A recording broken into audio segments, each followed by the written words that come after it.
Chapter 23. The Pizcet's Graveyard. Around 11 in the morning on Thursday, June 20, 2010, in the Central Park of Pizcet, Gavin, Daniel, Roger and Adrian were talking quietly in the green areas of the lung of the town. A large place with a small lake, green areas, different varieties of trees in its large flower beds with paths and sidewalks for walking, its large fountain. The small square in front of the great cathedral with huge groups of pigeons eating corn, different seats and tables. And its kiosk with figures and statues representative of the town such as a stone sphere, the statue of the serene healing deity and the foreman Isis with his cattle who represent the pioneer of agriculture and livestock of the town. After a few minutes, a homeless man saw the boys and approached them. "Good morning, boys," said the homeless man. "He's just a tramp, he probably wants money, don't pay attention to him."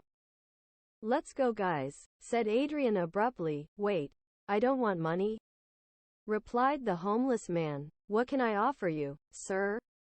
Gavin asked kindly. "My name is Percy Eldegard." "I know them," added the man who looked ragged, with a grey beard, a tall, bald man and dark circles in his eyes. "Are you going to report us to the Lunesque Sentinels?" said Roger. "No. I will never do that. I know you are innocent," said Percy. "Really?" Black asked. "What happened a few months ago at Mackenzie Tower was cowardice on the part of the Lunesque station. Those stupid people abuse authority. Thank heavens that you rescued your friends. A few years ago I remember that some of your friends ended up with my stupid brother," said Percy. "Yes. I had heard something. Are you upset with that about your brother?" said Adrian. "No, on the contrary, I am grateful. My brother committed many robberies and rapes on innocent women. He poor devil deserved it, but I didn't come here to tell you that," said Percy. "Get to the point," said Roger. "I know very well that you are in search of the prophecy. Hurry up. Time is running out. The witch is already lurking around," said Percy. "And do you know who she is?" "We've been at it for years," asked Roger. "I want you to know that the witch is not in her original form like hundreds of years ago," said Percy as he sat in one of the seats in the park. "Yes, we know that reincarnated," said Black. "Exactly. She was reincarnated into a person not very old but not very young either. She is already lurking around here. I am not sure exactly who she is, but I can assure you that she is a person who will always be close to you, and in an indirect way she will do the same. Let it be to attack them and stop them from advancing. He will look for a way to weaken their group, trust only a few, avoid a betrayal," said Percy. "We are looking for one of our friends. She was kidnapped by the witch." "How do you know about the prophecy?" Gavin asked. "I studied at Rhoda's school 20 years ago. I graduated. I belonged to the House of Violet Gems. Since then there was talk of prophecy in the hallways of the school. When I graduated I always wanted to work in the great campus, but they never gave me the opportunity," Percy said sadly. "And why did you fall into the alcoholism?" Gavin asked. "Bad decisions. You are good kids. Be careful of the people around you." "I made bad decisions after graduating. I made allies that led me to this, to the parties, to alcohol, to drugs, and here I am on the streets. I've been on them for 10 years. Percy explained. "It's a shame." Gavin said. "Be careful with the person who offers you the first beer, the first drink, the first cigarette, the first drug. Could be right there the starting point of your destiny," said Percy. "I don't drink, I'm teetotal, I don't smoke either," said Gavin. "A new decision, young man," said Percy frankly. "Well, yes. I don't say it to sound like I don't end up like you, but I say it because I grew up seeing the type of people they become when they enter that world. It makes them stupid. They lose their senses, they are sick in the head, and their loved ones are the ones who suffer the consequences of their actions." Gavin said. "What's your point?" Aren't you trying to tell me that I'm a person with mental problems? Percy asked. Not at all, sir. Not everyone is like that, but a few do act like that, like troglodytes. I grew up seeing a neighbor, he's no longer here, died of cirrhosis. 5 years ago he was diagnosed with the problem. His life expectancy was between 6 to 7 years. But his organs could not withstand so much damage. This guy drank every day, even on his work days, at work time. Lunch, his son hated him. His wife, he had no choice but to put up with that guy. His wife in his mind, hated him, but in front of other people, every day she only knew how to defend her husband, while on the other side of the walls and doors of their home, they lived hell. Enduring it with thousands of bottles in their refrigerator rooms, destroying things in their home. Their home looked deteriorated year after year. That family was never able to maintain their home. That guy spent all his money on parties and alcohol. I remember that his son hated weekends or even paydays. He knew they were days of suffering. I saw them through my window. His wife is still alive. He was able to remodel his house with the money he left, and his son, as I learned, after his father's death, they discharged him to the Antosca Clinic, in the psychological department. He had to resort to that. He wanted to commit suicide. When the subject finally died, their life improved. No one visited them, and now, yes, the boy remembers that he couldn't get a job. He had graduated from school, his friends distanced themselves, the girlfriend he had left him because of his attitudes from his father. It is as if the generational curses that this subject carried were inherited by the boy without any fault. But one day, good things and light came to him and his mother. I never knew if he abused her. But the negative, toxic, ruinous environment that they lived in while that guy was alive was very noticeable. The worst of all is that that boy spoke to his father twice to make him change. But it was like talking to a rock. A pig would understand better. The subject relapsed again and again into the vice. I remember that the boy confronted his father several times. He hit him physically and verbally, but the subject never understood. I always believed that this guy was not interested in his family. I remember a relative once told me, that guy probably lived a terrible childhood and had to drown his pain in alcohol and drugs. Well, yes, it may be true, but that type of thing, that pain, we must find another way to fix it. Not putting the physical and psychological part of those close to us at risk. So that made me come to the conclusion that it is something that I don't want for my future. Gavin explained. Wise words, Percy stated, and then added, I would have liked to have the vision that you have right now when I was a student, perhaps. I would not have fallen into this world or into the poverty, said Percy. Don't say that. No one is poor. We are all rich at heart. Always remember that. A nice phrase that my mother always taught me, said Gavin. I appreciate your words, young man. I think that leaves the possibility of helping them with the prophecy, said Percy. And how will he do it? Asked Black. When I was a student, I and some of my classmates of the house, we went in search of the summon of the celestial deity Selassie, said Percy. Selassie?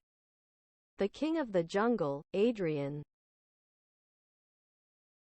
asked. Yes, that same one. I know his location perfectly. They must go to the Pizcet graveyard, Percy said. Day or night? Black asked curiously. At night, of course. My companions and I never got it. They were scared by the legend of the Banshee Queen of the Graveyard, said Percy. Who is the Banshee Queen of the Graveyard? Adrian asked. A legend. That now with the return of the witch is likely to be a reality. She is going to be under his power. He is a powerful enemy, Percy said. And what does she have to do with the summoning? Gavin asked. The Banshee Queen of the Graveyard protects the entrance to the crypt where Selassie's sanctuary is. You must defeat her to enter and deliver the offering and it will be yours, Percy said. Tell us the story, he added. Roger, the ancient inhabitants of the town say that, on the frozen route, To all those travelers who used carriages or traveled with their horses, at night, around 1 in the morning, the fog descended and dissipated. On the way, a silhouette of a beautiful lady appeared on the street.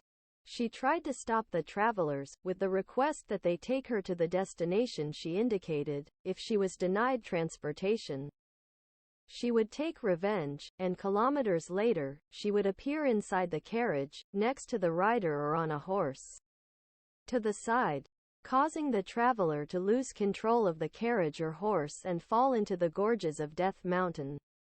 Percy explained. And what happens to those who agree to provide transportation? Asked Roger. She gets into the carriage, or next to the rider, and kilometers later she disappears without a trace, said Percy.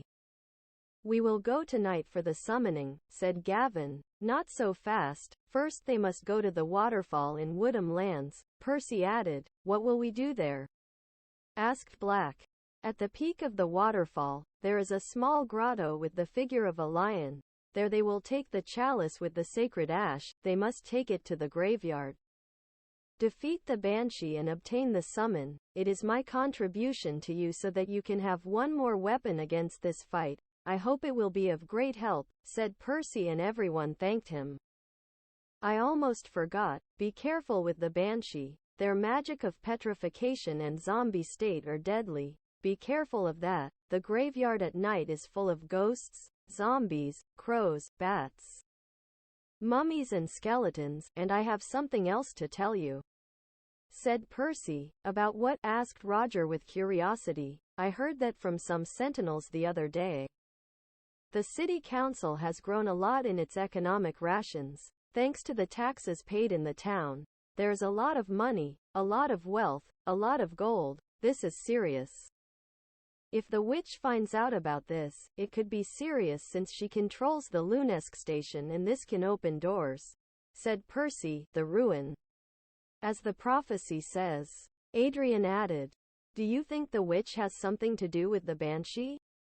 Black asked. I think so. You will realize that she has gained strength and all the demons, ghosts, they are under the effect of it. I don't doubt that the banshee has those evil yellow and red eyes, said Percy. Mr. Percy, may luck be with you, said Black. Young successes. I will celebrate if you manage to put an end to this. Take these 2 keys, which I still have. You need the third one. They will be necessary to open the grottos, said Percy. And the third to open Selassie's grotto? Asked Adrian. You must defeat the banshee. She has the third key, Percy concluded, and he disappeared. Gavin, Adrian, Roger and Black returned to the ranch to plan visits to Pizcet graveyard and the waterfall at Woodham Lands. Black called an assembly in the meeting room to choose the groups or teams that would go in search of the summon and those that would go to the graveyard. A bit of nerves and scares were felt in the room when the groups were chosen for that place. Many did not want to participate, since they were a little afraid of going to the graveyard at night. For others, it was disrespectful to desecrate graves, but Black said that was not the point. Black also informed Angie, Alessio, Bastian and Priscilla to take a break because of what they had suffered at Mackenzie Tower, but Bastian was willing to help in the mission. Alvord, Angelica, Louis, Mariah, Emily, Chaka and Gavin, you will go to the Woodham Lands waterfall, in search of the chalice and the sacred ash. And you will bring it to the ranch before nightfall. You will divide into 2 groups at the place. There are 2 paths, both join at the peak of the waterfall. On one is the chalice and on the other is the sacred ash, Black explained, and then added, once they return with that, I, Bastian, Roger and Adrian, we will go to the graveyard at night to bring the summon of Selassie and defeat the Banshee Queen of the graveyard. On Friday, June 21st, after leaving classes, the first group left the ranch on horses towards Woodham Lands. After passing through different places, they had to avoid at all costs the shots, bombs and arrows of the sentinels and their camps that were in different parts of the Pizcet map. The idea of using the horses for the trip was to avoid using the train and being discovered. If they found a camp and the sentinels tried to catch them, they fought and easily defeated them among the 6 heroes. Once in the green area of Woodham Lands, they appeared before the impressive flow of the cascade, in its lower part that formed a small lake. There the boys divided up. The first group arrived at Trail Sector B. There Gavin, Chaka, Alvord and Lewis began the ascent along the trail, defeating all types of enemies such as insects, snakes, mud creatures and quicksand, walking through the jungle, hearing the sound of birds among the treetops, and the mighty river that flowed a few meters from the path. Once at the peak of the waterfall, divided by the flow upstream, they found a small grotto with a door with the face of a lion. They opened it with the key that Percy gave them, and inside was the sacred ash. The boys took it and returned to the meeting point.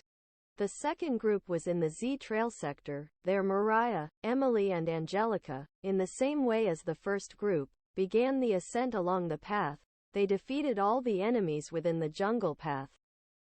And upon reaching the peak of at the waterfall, there was a small statue of a native Indian, who had a small grotto in his hands, with a door in the shape of a lion's face. They opened the door with the second key that Percy gave them, and inside was the chalice. Sacred, the girls took it and returned to the meeting point where the other 3 were waiting for them. When the 6 met again, they returned to the ranch with both objects. At around 4 in the afternoon, Daniel, Roger, Bastian and Adrian left for the district of St. Peterlavia, where the Pizcet graveyard was located. At 6 in the afternoon, the 4 of them entered and opened the enormous barred gates of iron. The rusting sound of the hinges echoed in that great labyrinth of tombstones. The Pizcet graveyard had 90,000 square meters. It was built in 1845 and is managed by the City Council and the Great Cathedral of Pizcet. This place has been the last resting place of hundreds of thousands of inhabitants who rest in their tombs surrounded by artistic beauty, where small chapels, beautiful sculptures, statues, crypts and mausoleums stand out. Due to its landscape, its great symbolic, historical, artistic and architectural value, it is highly visited during the day. However, at night, when its doors close, it is the awakening of hundreds of creatures. The 4 of them decided to enter. It was a labyrinthine place, with corridors and narrow streets between cemeteries. It was 5:30. There was still a little natural light. The boys were amazed seeing the tombs that were around them, imposing buildings like estates, vaults and mausoleums of neoclassical, neo-colonial, Gothic, eclectic, pyramidal architectural trends. After advancing through the first alley, night was already falling, the sky darkened, the fog appeared and with it, the appearance of enemies such as zombies, mummies, ghosts. The boys quickly managed to eliminate them. Continuing along the path, they descended some steps that took them to a niche, where they could see different tombs. At the end of that path, they climbed the steps and reached another level of the graveyard. The fog was even denser. The cypress trees in this sector were beginning to dry. The atmosphere became tense and cold. The 4 of them were wondering what was happening. Their skin began to crawl, nervous but cautious, when suddenly a voice called to them through the fog. "Go away. Did you guys say something?" asked Black. "I think we have company," said Bastian. "Could it be the legend?" asked Roger scaredly. "I think so." "Look at that," said Adrian, pointing towards the surface of a grave. A white cloak began to play with the mist, forming a female figure. A huge white dress covered her feet, her enormous white hair, her pale face with outlined eyes and a black tiara. In her arms she carried a cross and a chalice. She was the Banshee Queen of the graveyard. "You are the Banshee Queen of the graveyard?" asked Black. "That's right. I am here thanks to the powerful effect of the Great Witch. My legend is once again a reality." "Now leave this place," answered the Banshee Queen of the graveyard. "The witch, you said?" Adrian asked. "That means we will have to defeat you." Roger burst in, readying his trident to attack. Silly children, you don't know what awaits you. I will take care of eliminating you so that my master's plans become a reality, said the banshee. Guys, remember. Be careful with petrification and the zombie state, Black reminded the group. The duel began. The banshee launched 4 blasts of Friezauge against the boys, like small sharp glass. Most could not dodge the attack and suffered cuts on their arms. Black used Electra on his bullets and managed to temporarily paralyze the banshee. Followed by this, Adrian used Burna bombs. Roger used his trident to hit the banshee hard, but being a specter, the attack was immune. The banshee launched a gray beam with her gaze, which then turned red. The boys dodged them. And a rat that was prowling near the duel received the impact and turned into stone. The boys realized that had been a lightning bolt from Petrarga. Again the banshee launched a black lightning bolt at Adrian, but Bastien quickly threw his axe and with his sharp blade, he deflected the lightning like a mirror, hitting a crow that was on a branch of cypress, which turned him into a zombie. Was a lightning bolt from Zombie. The banshee again raised her hands to the sky, and summoned a mummy, a ghost and a zombie to combat. And they began to attack the boys with Bersaka on behalf of the ghost. The mummy threw its ribbons and caught Adrian, and finally, the zombie tried to bite Roger but he dodged it. Black fired at the mummy and the zombie, but the bullets were useless. Roger remembered the summoning classes, and took out a potion from his backpack and threw it at the zombie. Completely defeating it, the mummy again launched its ribbons, but this time they were cut by Bastien's axe. Adrian freed himself. He launched a potion against the mummy and was also defeated, which gave the conclusion that those mummies were zombies, but with ribbons, so only the ghost remained. Daniel, Bastien and Roger attacked the ghost, but their attacks were immune against it. So Adrian launched a Psycharga ray with his ring, and the ghost was defeated. The banshee would appear again, where she turned her eyes yellow and red, and she was ready to use her special attack, and created an illusion over the boys. The sky turned crimson, and a series of specters flew and crashed into them, like a flock of bats coming head-on. They could move. They were like a statue. After that, the 4 of them felt like they were in the cabin of a truck that was falling down a cliff without control, and at the final blow, the illusion ended. The 4 of them fell and quickly got up. Roger used potions to recover the energy of his allies. Adrian threw Burna bombs. Bastien threw the axe at him. But the banshee used Reflect and created a barrier that prevented the axe from hitting. Black used her special attack and launched a series of bullets from Burna and Electra. There were 8 hits against the banshee through the bullets, finishing her off. It had been a direct hit. The victory in the graveyard was for the guys. After the fight, the banshee vanished, once again ending its legend. So, when it completely vanished, a key fell on the cobblestones of the street where they were at that moment. Black picked it up and said, "This is the key that Percy mentioned.